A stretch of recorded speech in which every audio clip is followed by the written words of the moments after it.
I would love to. So this evening, Commissioners, you have asked us about kind of community beautification and cleanup and weeds and nuisance violations and all of our environmental control issues. And so we're bringing this to you this evening to kind of give you a reminder of how the process works, talk to you about the things we've done, talk to you about how many cases we have going, give you some numbers, and just kind of go through the whole piece that we have for community beautification and cleanup. And then you'll have some decisions to make to give us some guidance if you want us to do something differently. Okay? So first, we'd like to go over what have we already done. In the last 20 plus years, we've made a lot of changes to this. We've talked about this issue multiple times. And several of you that have served on the commission for several years have been involved with many of the things that I'd like to mention this evening. Our bulky item pickup program was started not that long ago. And then, of course, our curb tagging program, where that's bulky item on steroids, if you will. When somebody sits something out at the curb but hasn't called in for a bulky item pickup, we give a sticker and tell them they have 48 hours to call it in. We're going to pick up and charge them, and they get charged more than they would normally if they'd called in the bulky item ticket. And that program has been working very well. We also have a Newton Connect mobile app that is available to any citizen. They can put that on their phone, and they can send us a note about anything. It could be a problem in a park. We got several of those after the big wind event this weekend.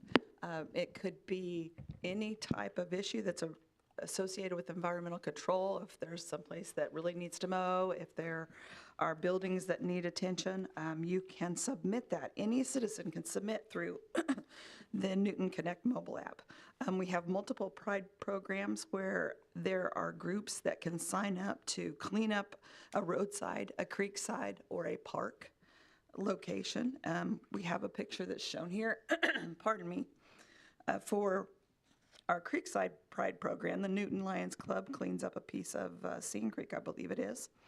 We also have roll-off dumpsters that we provide, the small roll-off dumpsters at a cost, but to our customers.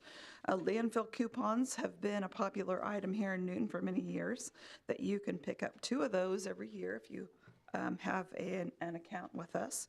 The sidewalk repair program was picked back up a few years ago, and we've had several that have taken advantage of that. And I believe the thing that has impacted environmental control the most is the contractor tree trimming program that we started just a few years ago. And that has definitely cut down on our pruning notices that we're having to send out because trucks are getting caught or rubbing those trees that are over the public right-of-way. Budgeting for demolitions, you have done that off and on in recent budgets. And then we've had neighborhood weatherization programs. So there's a lot of things that you have done in this area that have helped to combat blight and nuisances in the community. We also have some success stories, and so just wanted to share with you a few of the before and after pictures that we have went through at multiple addresses here in town, and this is just a handful. 527 East 11th, there's some before and after. We did some demo. At 611 East 8th, we did a demo of a property that went through the court system. 917 Sherman, same thing, had a structure that was taken down. And then we've also had an abatement location at 1204 North Walnut, abatement of nuisances that were in the yard and portions of the structure, and it was cleaned up. Our current practice, how does the city choose where to inspect? We've had questions about that recently. Our current system is complaint driven. But that doesn't mean that we don't, when we see, if city staff sees a location that needs to have some notification to the property owner, doesn't mean that we pass by. It means we do go ahead and we send notices on that. So calls are received from our citizens. We can Anybody can call in a location, and we send out our environmental control officer, and they look at the property based on city code, and they would send out a violation if that's needed. And they typically try to look at a block so that a neighbor's not calling in a neighbor doing a tit for tat kind of situation. Also, city staff, police, fire, sanitation, street, park, all those folks that are around town, if they see a location that has something that really looks like it needs to be attended to, they would send that to our environmental control officer. Again, the Newton Connect app, we receive several notifications through there, and emails can be sent into our office in engineering to the environmental control officer, or we take drop-in visitors here at City Hall too if somebody doesn't have emails and they'd like to submit a location for review.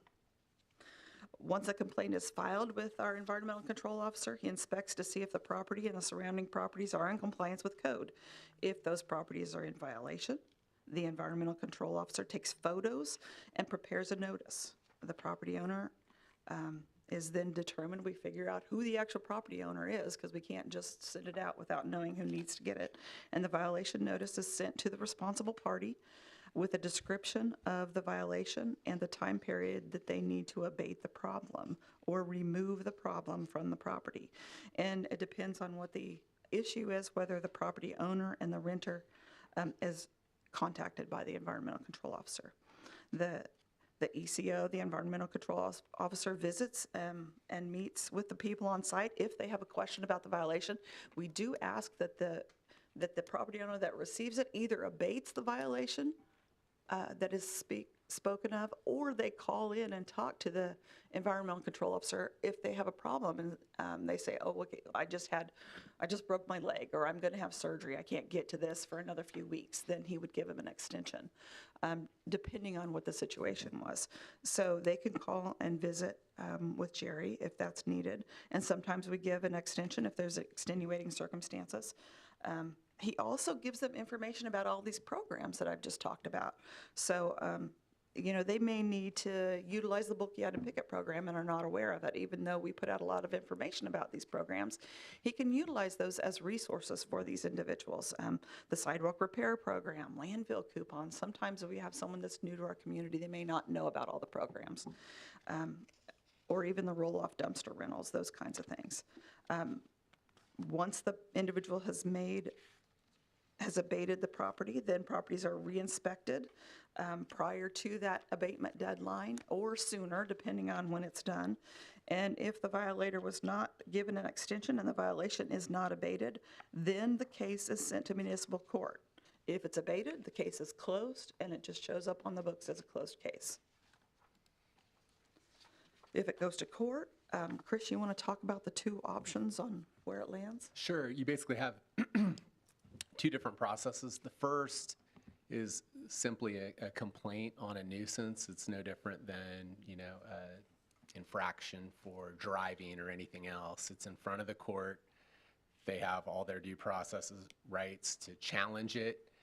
If they're found guilty of the offense, the court would assess a fine. The second route is the administrative route, which is whereby there's some additional notice provisions that the city would have to do.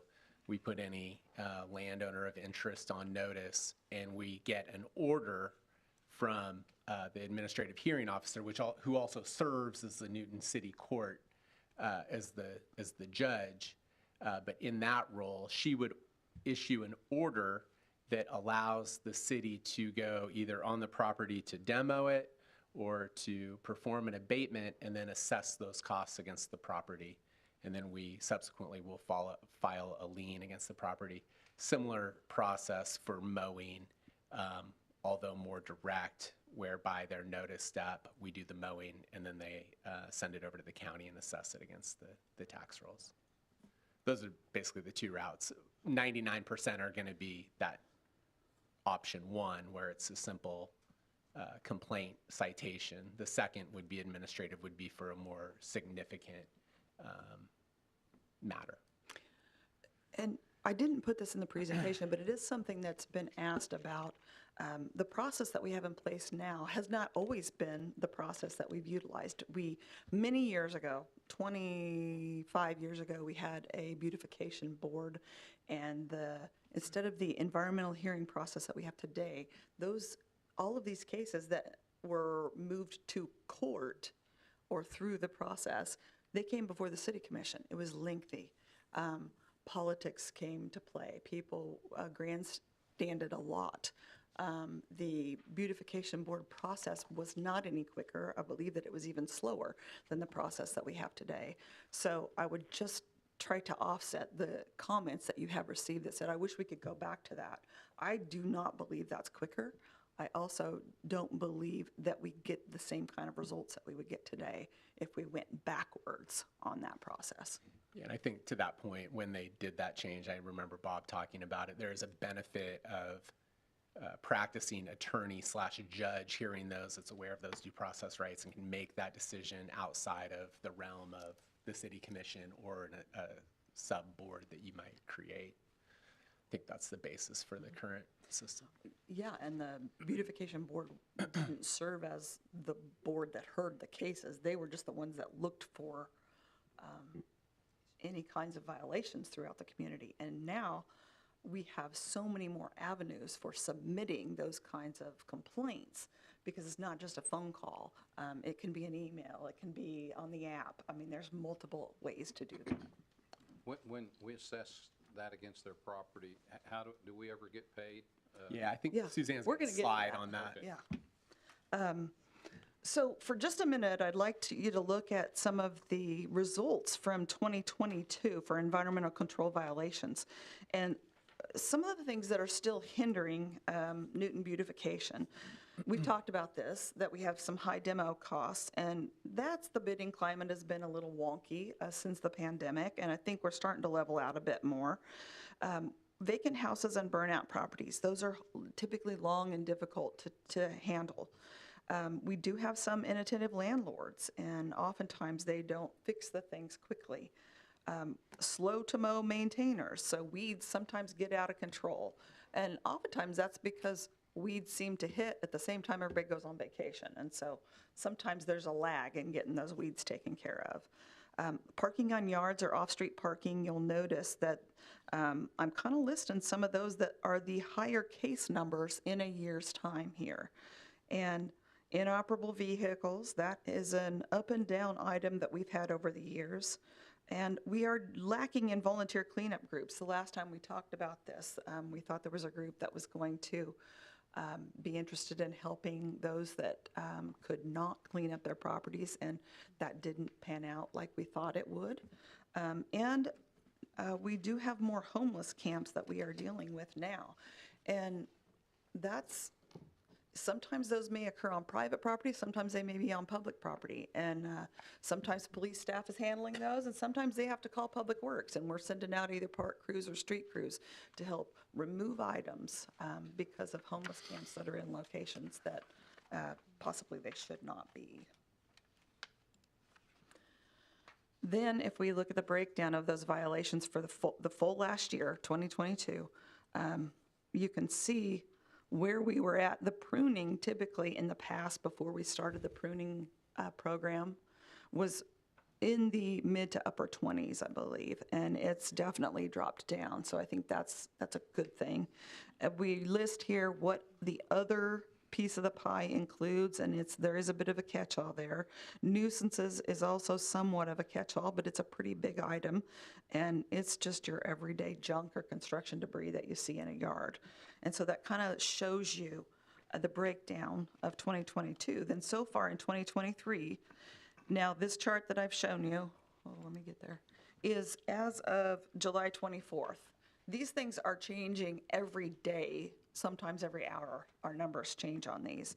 And so I think that weeds is a little bit high when you look at 2023. We did have a lot of complaints on weeds, and so we sent out multiple staff to do a big sweep of the city back earlier in July, and that is what generated a lot of these weed cases. But typically the weed cases are responded to quickly by those property owners once they go, okay, somebody's complaining about this. Then if we look at the sidewalk repair rebate program, just wanted to give you a little bit of the statistics, and you can see we peaked out in 2021, the number of violation notices that have been sent out. And remembering 2020, end of 2021. We still had a lot of people that were working from home. Pandemic played into that. People were doing a lot more walking. They were noticing their sidewalks. And so I think that definitely caused an increase in the numbers. Plus, it was the beginning of the rebate program that we brought back to life.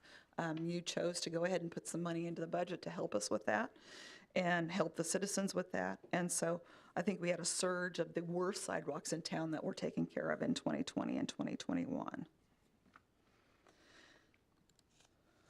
What are some of the trends and the changes or the differences that we're seeing? Definitely every year, the calls or the complaints are a little bit different depending on the weather. Because when you have more rain, then when it gets warm, you have more weeds. That's the obvious one. If you have a bunch more storms, then you have more roof replacements and tree removals and trimming and all of that.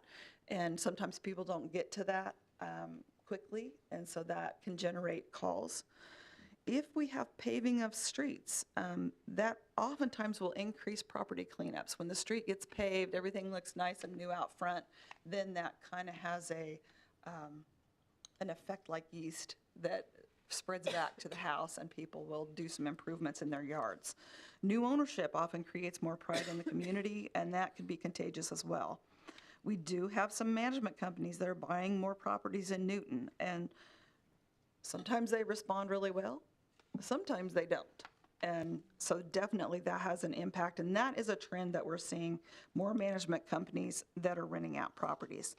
And then the thing that I have to always mention when we're talking about environmental control is what appears to be beautiful or useful to some is junk to others. And that is a constant battle with what I might think looks okay versus what somebody else might think looks okay. And so we definitely battle with that.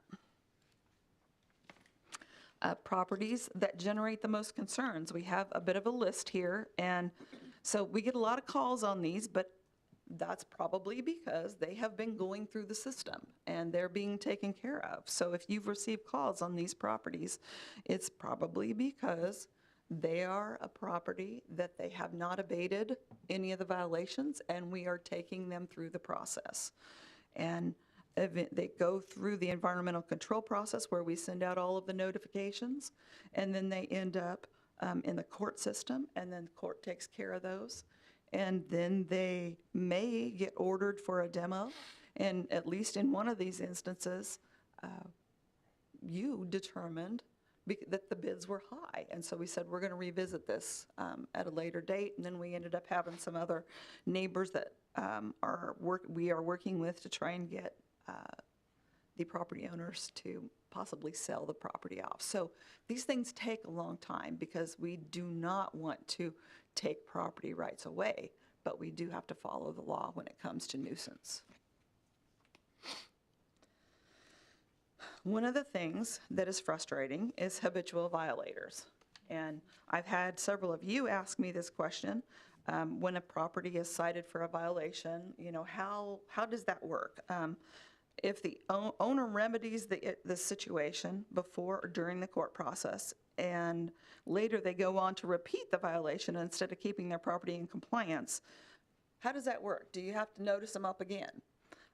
If it's a weed notice, the first violation is sent registered mail, and on subsequent violations, the city can send crews out to remedy the violation and then charge it back to the property. We don't have to send a second notice. And Chris, that's within a calendar year, or is that at any point? Yeah, I believe that's right. I have to verify it. Okay.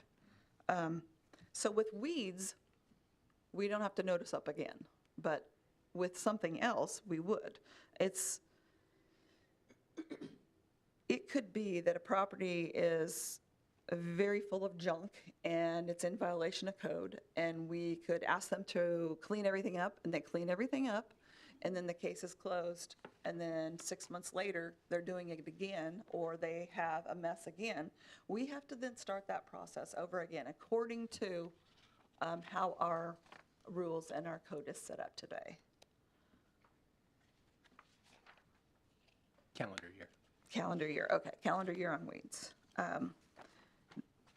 We realize that this is not ideal, and it would be good if we didn't have to keep going through that process, because sometimes people know, okay, I'll clean it up, and then it gradually creeps back in. And our city attorney is exploring alternative options for enforcement on habitual violators for those items other than weeds.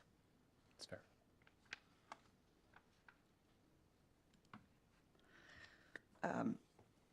Our standard practice for mowing assessments. Typically, the city mowing or weed eating on private property is when somebody hasn't abated the nuisance by the property owner and they receive a violation notice. This oftentimes it's in late July, because they may receive a weed notice. Typically, those aren't, the bulk of those don't come out until June, because that's when you're really getting your growing season. And our crews are very busy with Memorial Day and getting parks ready and get everything up and running at ball fields, those kinds of things. And so typically, we don't go out and get our mowing done until maybe mid to late July. And once the city mows, then finance receives a notice from our environmental control officer, and that he provides the address, the property owner, and then the length of time that it took our park staff to mow. Then finance staff verifies the property owner again and sends a bill for service. If that bill is not paid, finance sends the address and amount owed to the county for assessment against the property. And this chart shows the mowing assessments and collection. And if we look at the top, the very top row for August 2017. So in August of 2017, our finance staff sent over to the county assessments for $5,656. So that was multiple properties. And then in the tax year of 2018, you'll notice the column says payments for 2017 assessments. So $1,616 was collected for those assessments in 2017 of August 2017, those that were sent out. The balance, the delinquent from previous years, that's the balance there of what was collected in 2018. The total collected in 2018 was $3,003. So that $1,387, that was collected from assessments that could have been from 2016, 2015. We don't necessarily have that kind of data for you, but we don't collect everything, but we do collect some. And this kind of shows you how that works.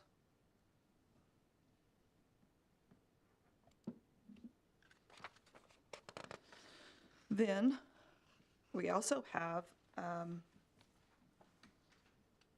costs that get charged against a property for abatement and demolition. And we haven't had a lot of people that have been interested in bidding these projects lately. So we have a couple of demos that we haven't done because of costs, but this shows you everything that we have on the books from 2019 through June of 2022, the properties, whether it was a demolition or it was an abatement, and the cost to the city, and then the reimbursement that we have received for those either demolitions or abatements. Can we go to the previous line, please? You bet. Can you explain the last line? It says August 2022, 24,000. Those were just large areas that we mowed, and it cost that much to do it, that many hours. And I think they also ran over something that tore up a mower, and they had to pay for the mower. So it is a high number, but it was a lot of land at the time. There are some very big properties sometimes that don't get mowed, and we have to send out bigger equipment, and we charge our costs based on how long it takes us and what equipment we're utilizing. One of those, as an example, would be, I don't know if it necessarily falls into this category, sir, but one of the larger properties we've had to abate multiple times before the current owner was Fox Ridge Golf Course. So think about those kinds of, that's that what this size is of from. property. That's what this is. That's what this is. Okay. Well, I just want to make sure. Yeah, you betcha. No, it is, unfortunately, it's not an error. And they did pay it, you'll see. Yeah. Well, I saw that, and that's why I was like, is this a summing thing? Yeah. Or I just Yeah, need, and remember, they did change ownership, and after the ownership change, they've been really good to work with, the new owners. They have been, but I do believe that was theirs. Yeah, I believe it was theirs, yeah. Okay, Total violations, just a few statistics for you. The total violations, it goes up and down depending on the year, depending on the type of violation. But you'll see since 2021, the total of violations that or cases that we have had is 2,455. Those 2,455 violations were received, committed, if you will, by 106 individuals, 106 people. So 84 individuals, 11 couples are responsible for those violations. So it's a handful of the population. Okay? And this number, this 2,455, is from January of 2021 through July 24th of 23. That's the date we picked to kind of stop these numbers, because otherwise it's constantly going, and you're going to see those numbers used here in a bit. Well, even more here. So Would current- you say that we're on track to have a higher number than 21 and 22? If we're at 607 in July, that means for the rest of the year, we should approach 1,000 or something. Yes, I believe we will have a higher number, but we have years where we've had 1,000 before. Okay. So that wouldn't be unheard of. It's just they kind of go up and down a bit. Okay, so current caseload. We have 212 cases that are currently referred to court. That's since January of 2021. And so that could have been some, in February of 2021, or it could be some that were just sent in July 1st of 23. And I will say something about that number. So that 212, those cases that Suzanne's referenced that have gone from code enforcement referred to the city prosecutor, that 81 number, it's a snapshot and it's accurate right now. That's an unusually high number for right now. If we have this meeting in a couple months, you'll see that number will be lower. There were a number of cases that were considered and declined. I'm taking another look at those cases. So as time goes on over the next few weeks and months, you'll see a change in that. But either way, there's 212 down in my office now. So I just want to give that color. It's just a unique time frame in terms of those 81. And when you say considered and declined, Yeah, we looked at those. Well, we've had a change in terms of the prosecution function, and I'm not second guessing those decisions. They very well may be declined, but that's an internal item that we're looking at and seeing if we can go forward on a certain number of those cases. as in it didn't have merit or Yeah, something right, like that. exactly. Merit and adequate notice in those issues, and we're taking a closer look at them. And like I said, they'll either be declined or prosecuted. And like I said, if Suzanne's giving you a snapshot of, hey, here are the numbers right now, I'm just telling you, those will be very different in 2 or 3 months. Because they'll either be gone, dismissed, or they will be going forward.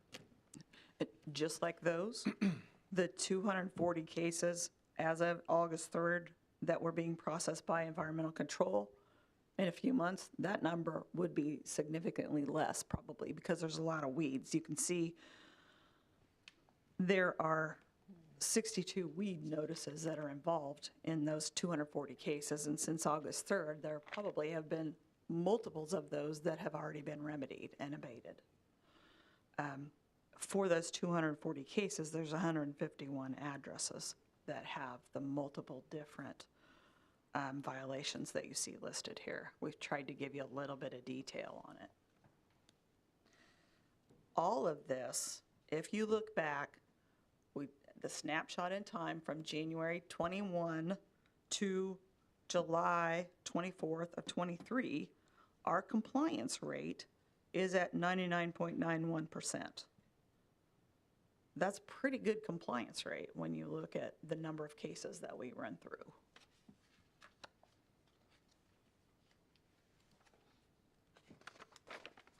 How do other cities handle these issues? Oftentimes you ask us, okay, how does everybody handle this? How does everybody else handle this? I don't think there's any big takeaways here. Everybody is similar to us, but they have a few different tweaks here and there. The one thing that is slightly different is whether they send to an owner or a renter, and we've kind of got our system in place, and it seems to be working well, because I think our compliance rate is pretty good at the 99.91% of these cases. We asked multiple agencies to give us information about these questions as to whether they send certified mail for their first violation notice, do they send a second letter? And these are the cities that responded to us. We did not get responses. We tried calling, but these are the individuals or the agencies that responded. And so you can see, I think the other one that's interesting is fourth column over that says average time given for extension. It really varies. Derby, they have 1 week. They said 1 week and that's it. Andover, it varied depending on what the issue is. Ours varies depending on what the issue is. Junction City, up to 2 weeks. Hayes says, nope, we don't give them any. It's it. Fix it now when you get your notice. Don't have lawn issues. El Dorado, none for grass. 1 extension, 30 days for a structure, which that's kind of understandable. If you've got to do some big improvements to a structure, it could take you that long to get a contractor and to get the work completed. So it's kind of all over the board. I don't know that there's big takeaways from this, but we wanted to provide this for you. Then we kind of wanted to give you some things to think about. What could we do differently or try again? Because there's not a whole lot of things that we haven't tried, but there's some. And one of the things is, could we consider a more aggressive timeline for nuisances? This is a question that we've been asked multiple times and by almost all of you. And Chris has checked into that, and the state law will allow if we wanted to pursue it. We could consider increased fines for violations. If we think that if we fine people, and I want you to remember, we're dealing with 106 individuals that have these over 2,400 violations. So if we increase fines, we have to look at this. Are we looking to get compliance? Or are we looking to be more punitive? Which compliance versus friendly versus punishment? go Which hand in hand. which way do you want to go? And yes, we've tried to hit that happy medium, but do we need to increase what that fine would be for violations? Maybe. So we offer that, as it might be something you want to consider. Can I ask a question? Yeah. So you say the 106. So I drive by a lot of places that I see that I was down a street here just a few days ago that I actually can honestly say I've never been down in my whole time in Newton. And I was aghast at some of the yards. And so how do we know that those are part of the 106, or they're just still sitting there and they haven't been? Well, you'd have to ask. have to That's send the an only way. address in. I mean, we can't stick a sign in their yard and say we've sent a No, I violation. know. mean, We just have to send in or send an You'd have to ask us. ask. Right now, we don't have a real good system for keeping track of it. I mean, we can tell you, but it takes us a bit. We're going to be looking at some software that might help us get a little bit more organized in that respect. But yeah, you could just ask. But remember, I think the thing to keep in mind is currently we have a complaint-based system. Yes, if a police officer says, hey, I was over at this property, there's really a bunch of stuff that should be cleaned up, do we go do that? Yeah, and that's a complaint from someone in the community. But are we out searching for them? No. Complaints has kept us busy. But when we started getting a bunch of complaints about weeds, we took additional staff, additional inspection staff. I said, okay, let's take, half a day for a week or so, and let's go out and sweep the whole city. And we did that, which is why we've got 62 weed notices that are sitting on the list right now. So we can do that from time to time, and we could be more, which that is one of the items on the list. We could be more calculating or more planning how we are going out and searching for violations. One of the things that we could also do is we could consider increased demo and nuisance abatement funding. We've talked about this before. That got pulled out of the budget. If it's something that you feel strongly about, it's something that we could look at again. Now, we pulled that out because we weren't getting people that were bidding on it and the prices were really high. Has maybe some of that leveled out? Maybe, and we could try that again. Then the thing that we could do is, to your point, Kathy, is we could be more systematic about our search for violations. Something that we might suggest is that we focus on major arterials and entryways to the community. Let's look at those places that more people go by and more people see. And then maybe you get that taken care of, and then that is a contagious effect for community pride and people wanting to improve their properties. We could also add staff and increase enforcement. I'm not sure that that's needed.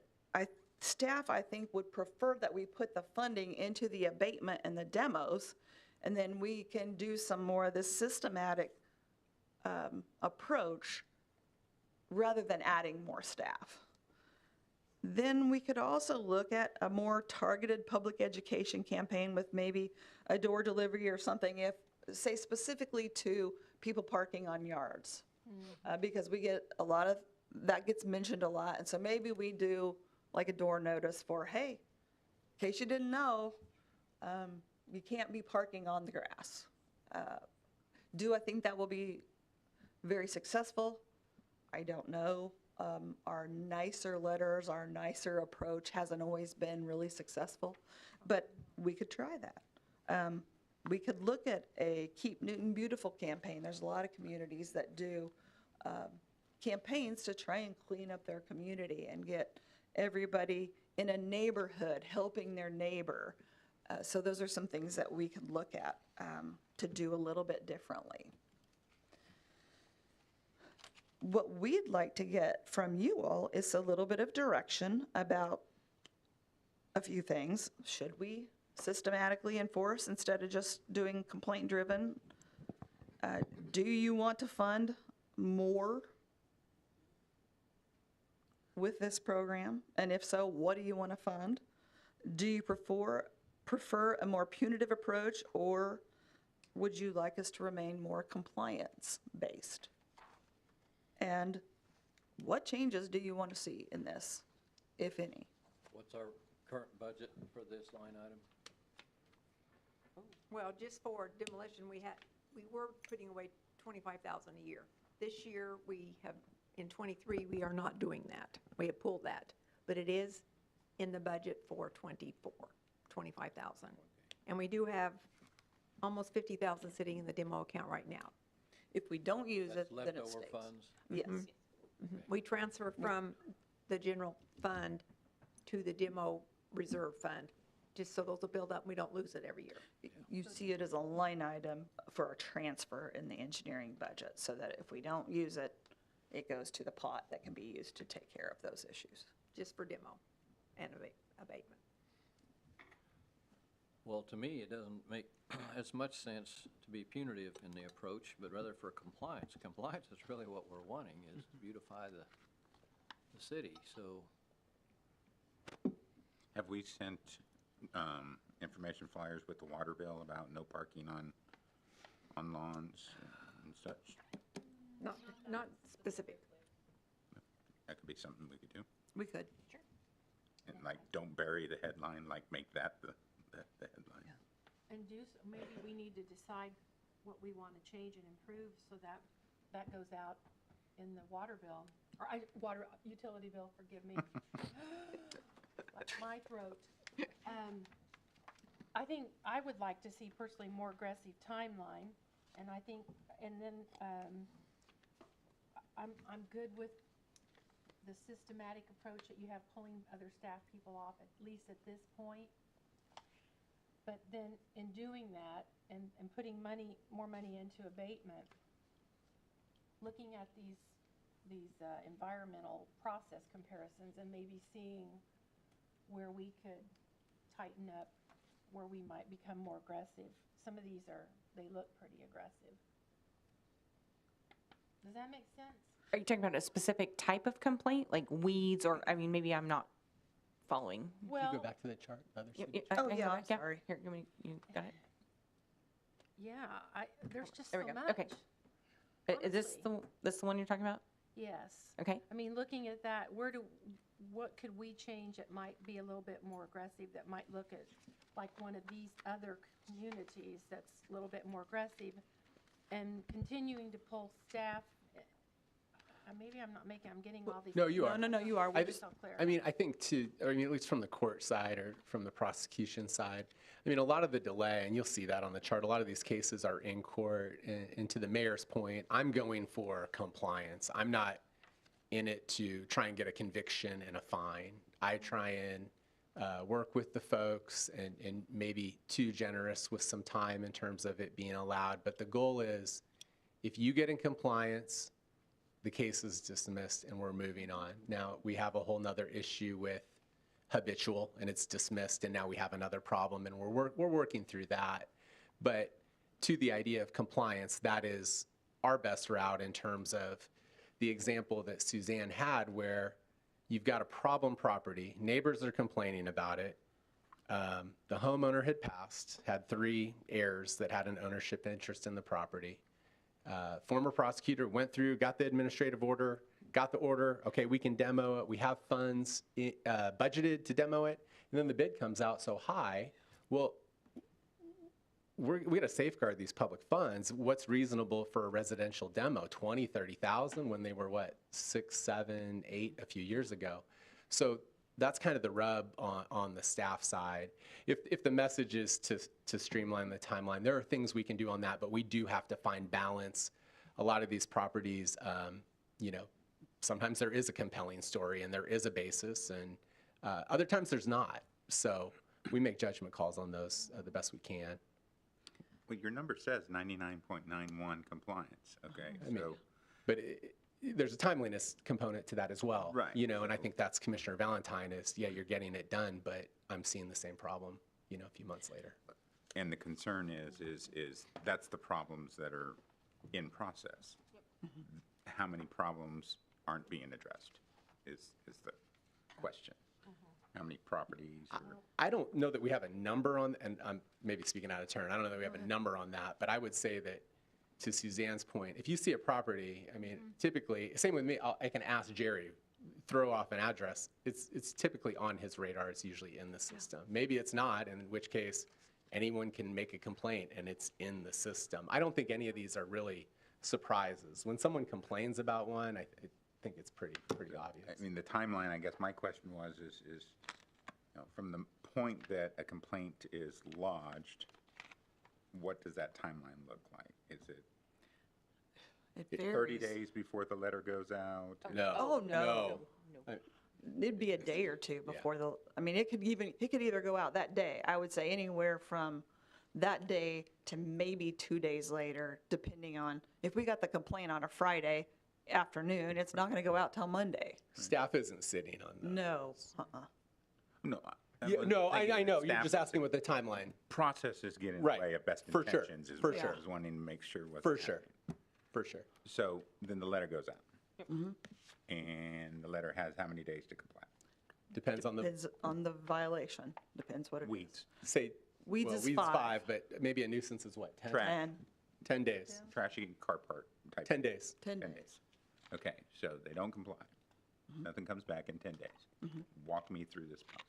Okay, so they don't abate at the 10-day mark, then he sends a second letter. Jerry's going to verify that, even if he doesn't hear anything back. Yeah. Yeah, And then if we can't deal with it and get abatement, then it gets sent to court. second letter. Well, I said second Okay. letter, sorry. Maybe you didn't hear me. We send out that second letter. And the if it second doesn't- letter has 10 days as well, or a shortened period? It's 10, isn't it? Same, And it- original. First. It matches depending on what it is. If it was a 10-day to start with, then it has a 10-day on the second. And if they don't abate by that, that's then when we send it on, and it ends up in the court system and starts going through that process. And how does that process look time-wise? Everything is, discretionary for the prosecutor. It's very routine that there will be a 30-day continuance if someone asks for it for just about any. In fact, I think for any reason at all, someone can get a 2-week continuance from the clerk. And like I say, they will be on the docket. They could either enter a plea and just, pay the fine, in which case it goes over, or they can talk to, at this point, it's me, I'm serving as the prosecutor right now. They're on the Thursday docket. We'll talk about it. If I need to bring Jerry down, We'll all get on the same page. What's the violation? Do you know what you need to do? What's the basis?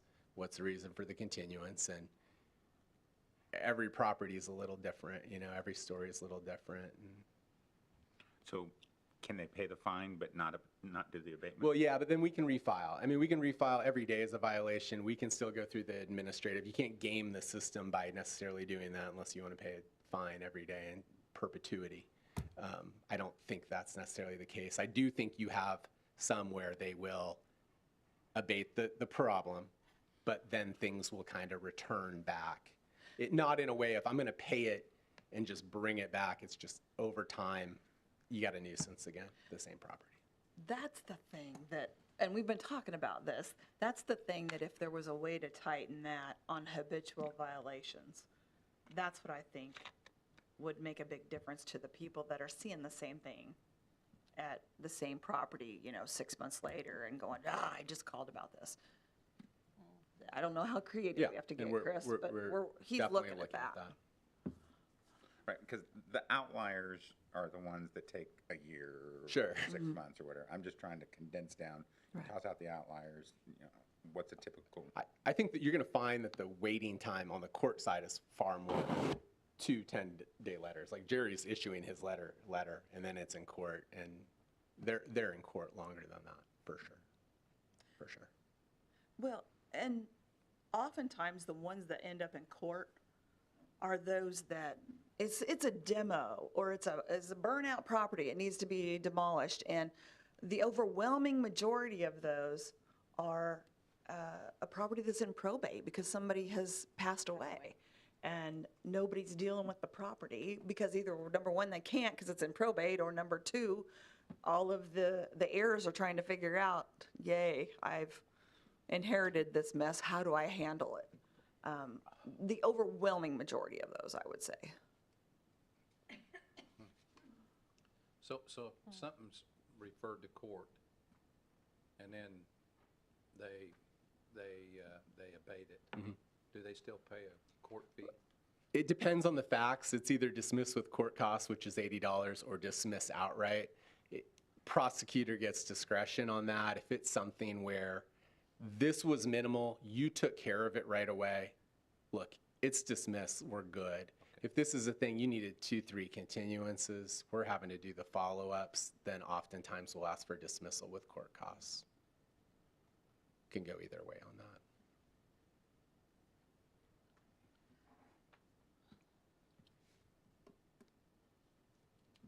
We don't try and get it, a circle where it's dismissed outright over and over again. If we don't want that pattern to happen. Well, you would hope they would be communicating and it wouldn't end up in court. Right. But once it's there, they should have to pay the fee. And that's a direction it can take away from. There are multiple, I don't think we have the numbers on it, but there are cases that come to court. The city doesn't have to spend any money to go abate it, but through that continuance or two, they do take care of it, as opposed to, and I'm not arguing ones, I mean, there's pros and cons on both approach. The other alternative is, look, we're not looking in compliance. You had your chance on the 2 letters. We're going to trial, we're getting a fine, and then we're refiling. I've taken more the approach of, I'm happy to work with you if you can get it right. We just want to get this Exactly, squared away. fixed. That's Which I did right. my best. I don't know if it's the right way, but it's the way we've taken We it. want the remediation. That's the Right. goal. Sure, That is the sure. But if it's the same people every time, that has to get really old. And I think that plays into, as Chris noted, that plays into that Yeah. factor,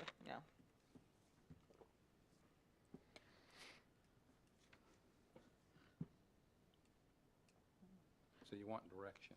I do. We'd like consensus direction. Do you have one suggestion? Yes. For me, the one suggestion would be for you to tell us, let's not be just a complaint-driven process. Let's look at systematically approaching violations. We still would take complaints, but don't have that be the only way we handle it. Yeah, let's be more And proactive. I'm fine with Let's- that. Yeah. And when you spoke to that earlier, you talked about the corridors as being your focus. And The rest of the community deserves to look just as good as the Oh, corridors. I agree. So I don't want corridors to be the focus. Is there an, I was Okay. gonna ask, is there an area, and maybe this is really hard, but I know like we've seen crime maps that kind of have darker highlighted area. Is there anything like that, or is it? Like a not? heat map. If Heat not map the for case, blight or- could we describe, because like I'm listening to what everybody else is saying, and I can appreciate Kathy, we kind of live on opposite ends of each other of town. And like, I just don't see a lot of things in my area.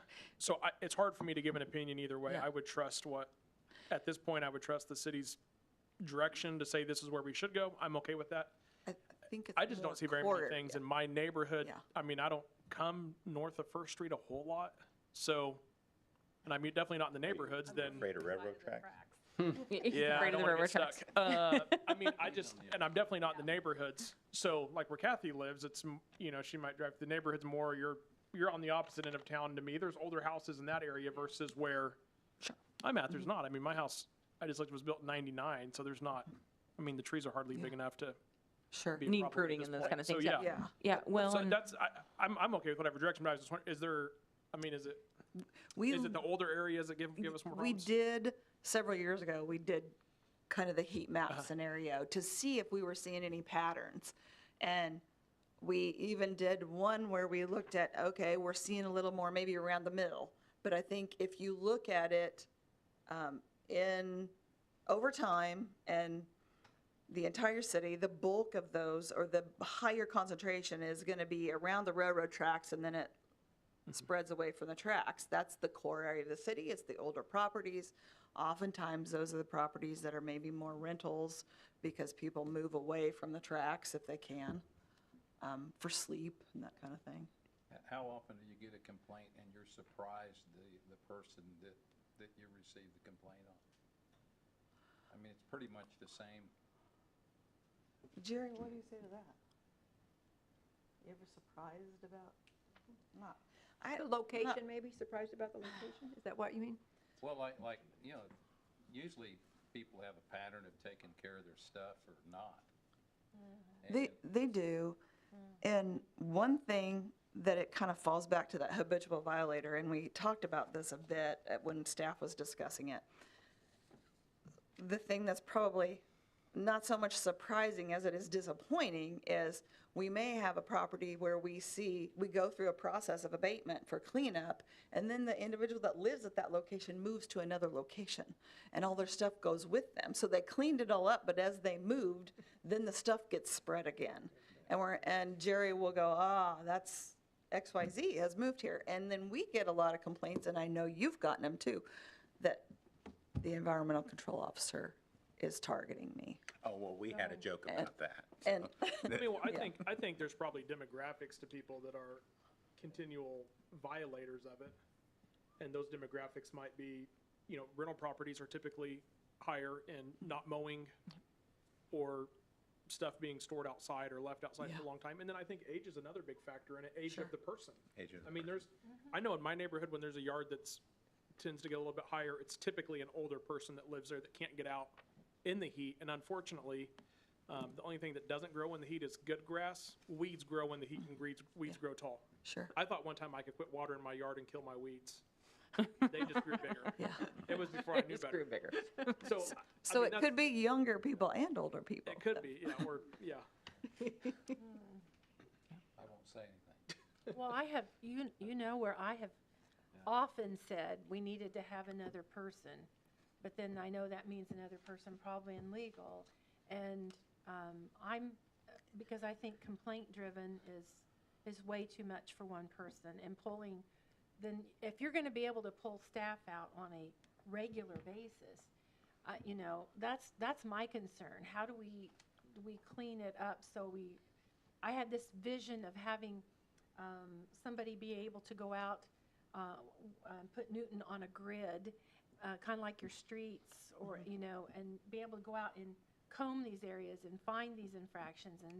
And once people are aware that their area is being watched, it's like a retraining, so to speak, and people will, but if we can't do that, that's why I say I'm going to have to start writing properties down and maybe sending them in, because I have to be honest with you.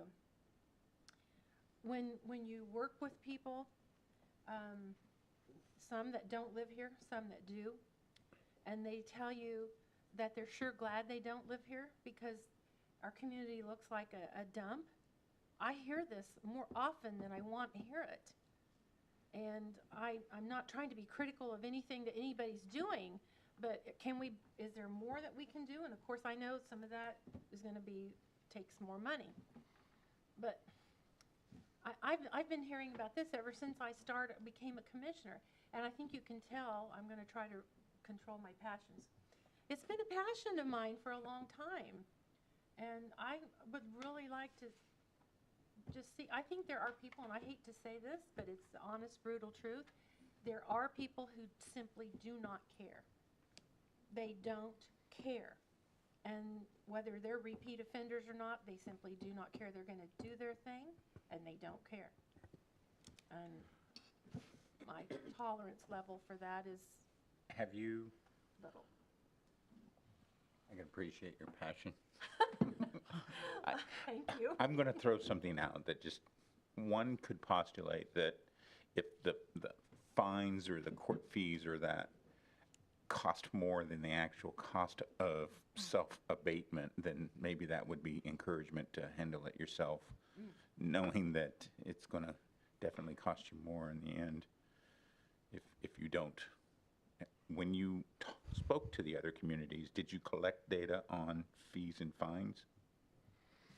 Like what the amount is, like if ours is $80, to Chris's point Right. earlier, if court fees are $80, sir, is that what you said? Yeah, right. Yeah. Court costs are $80. Yeah. So maybe in no, Derby, we I didn't mean, get I'm all just, that. I don't know. I haven't looked, but maybe in another community, maybe it's $250. I don't know. Because, I really like, and we've had success with bulky item. that Yeah. If you comply, We have. it's a lower rate. If you don't comply, it's Sure. more. So if you had a step fee, maybe, that first letter, this is what you're looking at. But if you don't comply on first round, Oh, whole well, that's a different good thing. idea. I hadn't thought of that. First letters. Yeah, that is a good idea. It goes up with each violation. and Right. then you can Or like maybe first letter, if you incorporate something. comply. Well, you can incorporate something like that for repeat offenders as well. Like a step system. So like if first letter you comply, Yeah. no harm, no foul, right? It's- Second letter, if it's you the don't comply, carrot, you're the $80 fee or whatever. And then if you end up in court, then it's Right. it doubles or triples or whatever. I don't know. I'm just, Yeah. that's an So, interesting That gives concept. them a choice. It does. It gives them the power and the choice, Suzanne, if money wasn't the issue and we could just add dollars to the line item for this, add one more person, I assume that would be in the $100,000 range with wages and benefits if we were going to add another person to his department. Yeah, it'd be 80 to 100. Okay. But it's not just that department, though. Right. Because That's then right. it just tosses Then it is everything We- Or- over we- on us. Yeah, Yeah. it's got to be, Trickle down effect. And then so you could add, for that 100, you could add what, another 50 for all the, I'd rather come up with some sort of beautification budget and do it that way, rather neighborhood beautification type budget and, periodic, this zone gets the dumpster this month and everybody put your stuff in the dumpsters that are located in these locations or something. Well, and to your point, Neighborhood sir. cleanup thing. Yeah, to your point, sir, about zones, I mean, I would just throw out there, remember we already have, is it 7 maintenance areas? So that might be something we could look at is like, do we tackle one maintenance area per month or something like that? Actively patrol that maintenance area? I mean, I don't, per month or, I don't, you would have to say. yeah, Jerry would have to and say. we've talked about that. I know we talked about that when we added the person to do trees back, 2 or 3 years ago? Because they have a zone. That's- Yes. Yeah, that's and how that's a we're doing contractor. The pruning. Yeah, and that's a contractor. It's not Right. on our staff. We just hire, Right. we bid it No, out, yeah. I know, but we talked about adding a person to what is the department? To environmental control. Environmental control. Environmental control. Mhm. So I need to get it under control. Under control, I'm sorry. My passion is needing to be reined in. We talked about it at that time. We just didn't go that route. Right. About adding another person at that time. Besides the tree, if you guys, I don't know, I don't think Clint and Rich were here, but we did talk about it, and we just never, we didn't add that person. We didn't go ahead. Since the budget is the way it is now, we could try these other things and see how they work before we think Yeah. about hiring a person. If these don't work, then maybe it is time to look at more staff. But you also, and I know you're thinking about this, but I'm just going to mention it. Okay. Because you got to balance that out for, do you add somebody environmental control, but you're questioning, do you add the people that are needed in emergency services? I mean, you got to look at all the pieces, or could we use another person in park so that we could make sure park stuff is taken care of? I mean, there's just all of these things that you balance as a commissioner of what you want to spend money on. That's right. And I do think Environmental control, just to Suzanne's point, is environmental control more important than a fireman. PD or fire or EMS? And at what point do we make that decision? And those are very difficult decisions that you all have to make as the policymakers. And I think the environmental control process is very important. But I do think if we are going to make any kind of changes, you all have to definitely be united on this. Because anytime you make a change to something like this, it's going to generate complaints. Oh, yeah. And And you all are the first to hear about it, followed Yeah. by us. Well, like one of the things that was brought up this week was all the limbs that are down from the storms, but there's not a citywide cleanup or anything, so people are trying to figure out how to do that. If we had some sort of a process where we were already moving dumpsters around or whatever, that could maybe, dumpsters is a tricky one. well, something. Yeah, but that's why we have the bulky item pickup. 'Cause they For a could. mere $10, you could call and have all your limbs That's- taken away. that's- You just have to get them to the curb. That's- Yeah.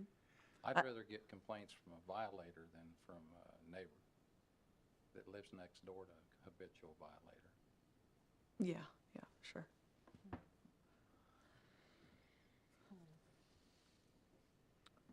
So what's the magic pill that will give us the biggest bang for no bucks?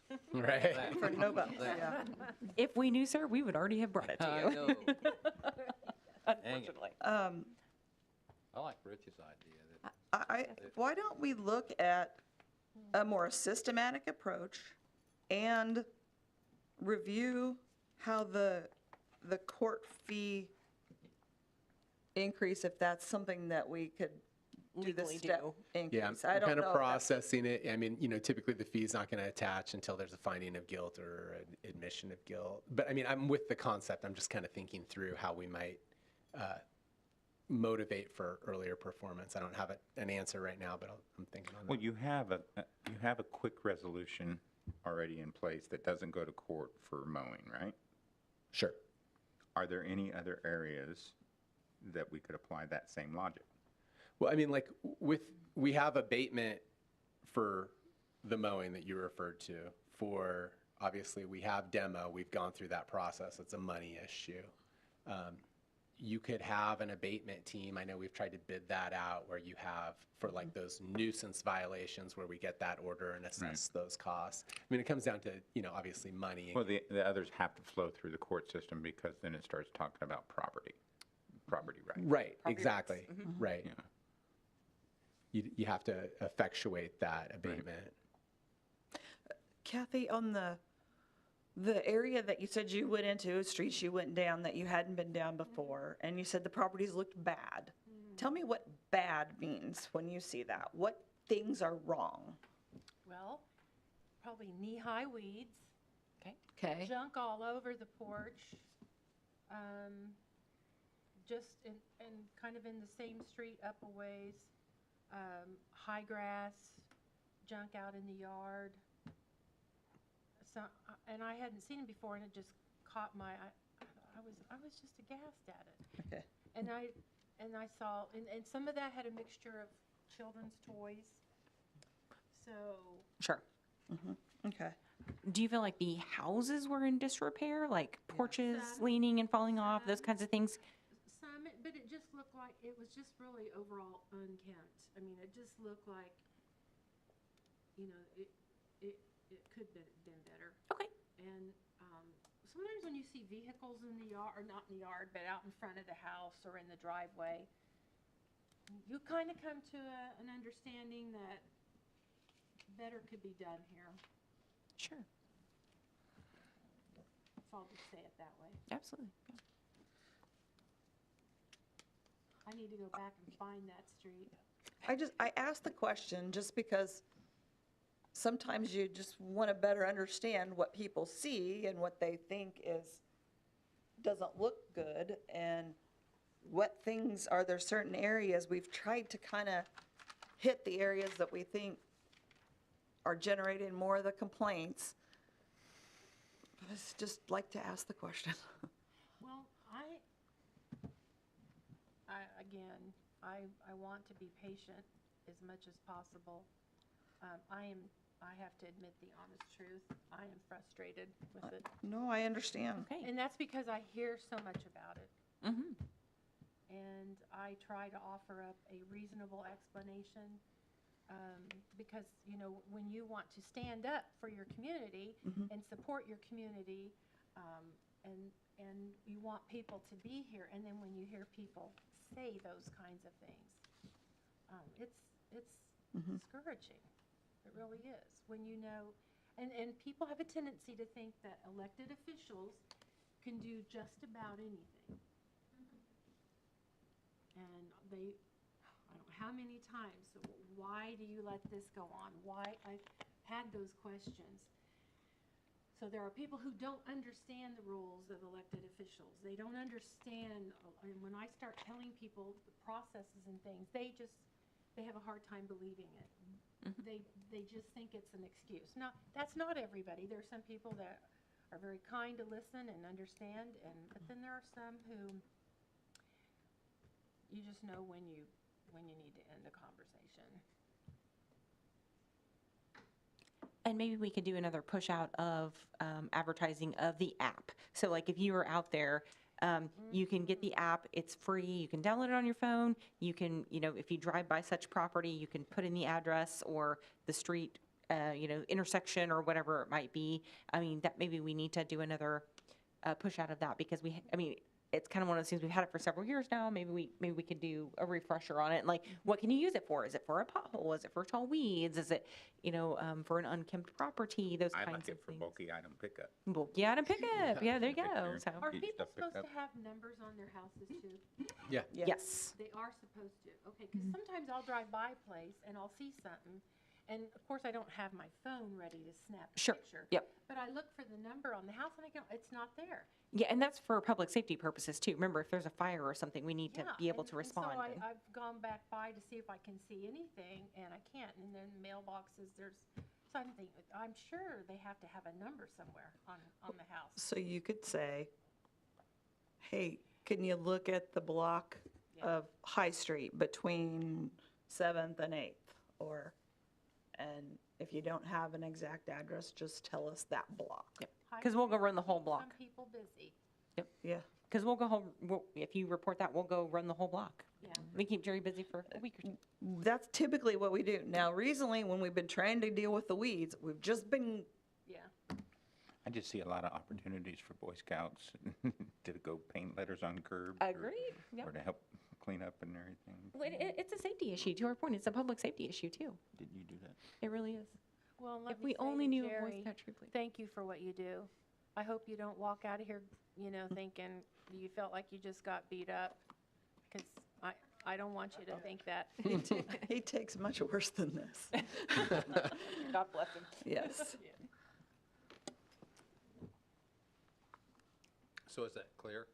Not really. And you're gonna and you guys are gonna work on something for the utility mailers?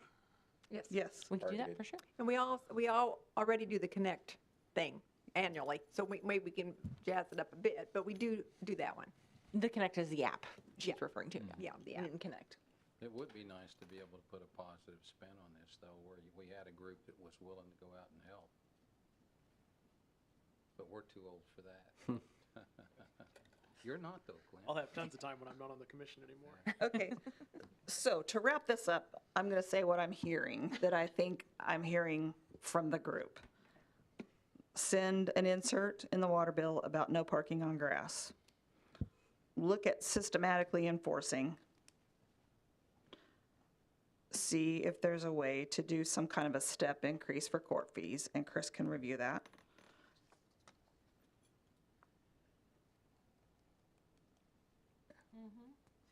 And I would say when you put something in the water bill, and here I go again, I would be, I wouldn't go too soft on saying, please don't do this. They can't be in the yard. That's just plain and simple. Cars can't be in the yard.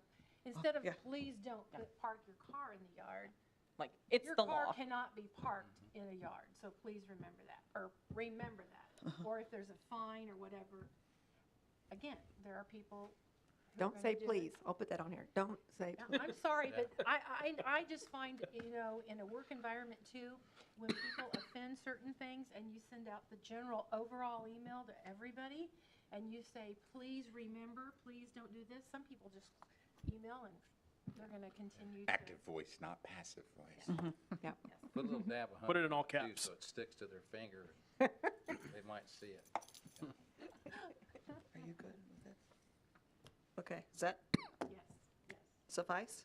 yes. Okay, thank you very much. Thank you.